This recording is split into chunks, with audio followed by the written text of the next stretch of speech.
आज तू काहीच बोलू नकोस. आज फक्त मला बोलू दे. तुला वाटतंय ना की मी तुझ्याकडे दुर्लक्ष करतोय. तू हाका मारतोयस आणि मी डोळे मिटून बसलोय. तू म्हणतोस ना, स्वामी मी तुमचं काय वाकडं केलं, माझ्याच नशिबात हे का. बाळा, तुला ते संकट दिसतंय, पण त्या संकटात मी तुला वाचवण्यासाठी काय सोसलंय हे तुला कसं सांगू.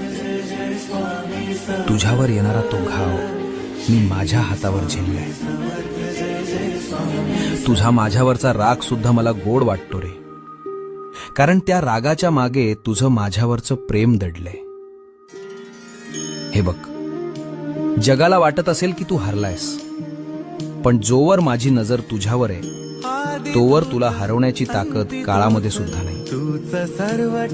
भिऊ नकोस, मी तुझ्या पाठीशी आहे.